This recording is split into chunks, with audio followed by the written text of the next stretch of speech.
You're probably wondering when digital ID will be coming to your country. Well, it looks like almost every country will have a national digital ID by 2025.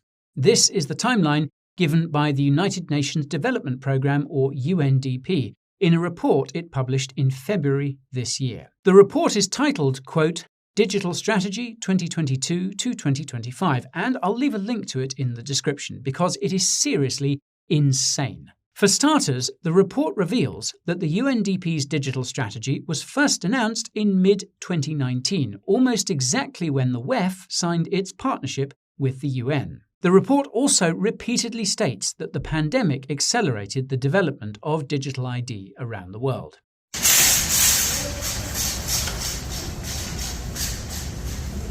See that? This is new at the grocery store.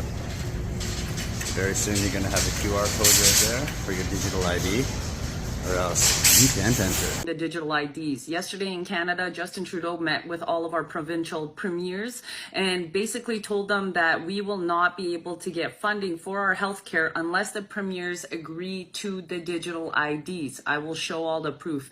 Now, those of you who think that digital IDs are great, they are not. Let me show you what these digital IDs will actually entail when it comes to control. Here's an overview basically of everything that will be included in the digital IDs. This can be found on the WEF website and also on all of the provincial and government websites. You will have healthcare. You will not be able to access any healthcare without this digital ID. Financial system. You will actually not even be able to carry out bank accounts or carry out anything online regarding financial transactions. Food and sustainability. This says for farmers and consumers, you will not be able to get into stores. You will not be able to even sell anywhere. Once they have this system in place, this is where the digital currency will come in. Travel and mobility. We saw that with the Arrive scam app. Humanitarian responses, which is basically just garbage. It's in case something happens, they will be able to track and find you, including if you don't want anything injected in your body. E-commerce. You will not be able to shop online. Then you have social media platforms. You will literally need this ID in order to get TikTok, Twitter, or Facebook. No more fake accounts. You have e-government. So if you want your taxes done, any sort of benefits from there, you will need this. Then it gets even scarier. Telecommunications. You will not be able to actually get an internet provider without this digital ID, and they will be able to track you. And then up there you have smart cities, and we all know what those are.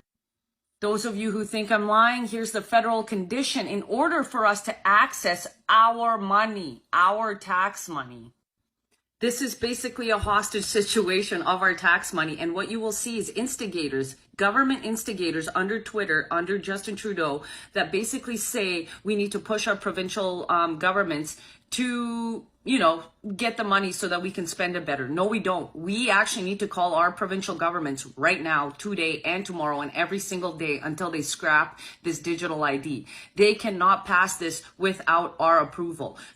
Cash or digital? The choice will be yours. Your euro, your choice. The digital euro is on the move. Yesterday, the Governing Council of the ECB approved the opening of the preparation phase. It will be a journey, and we will walk the journey together with the legislator. All European institutions will be involved to make sure that Europe is equipped with the currency of the future. Cash is here to stay. You will have all options, cash and digital cash. So what does it mean for you? For consumers, it would be free and easy to use everywhere in the euro area. All of that, of course, is subject to the legislative process. Hello? Hello? Can you hear me? Can you hear me? I can hear you very well. Okay, Madam President, I know there are many protests in Europe against the electronic euro. What is the reason? We have to be ready. No, the problem is they don't want to be controlled. They don't want to... Yeah, but you know what? Now we have in Europe this threshold. Above 1,000 euros, you cannot pay cash. If you do, you are on the grey market. You take your risk. You get caught, you are fined or you go in jail. But the digital euro is going to have a limited amount of control. There will be control. You're right. You're completely right. We are considering whether for very small amounts, anything that is around 300, 400 euros, we could have a mechanism where there is zero control.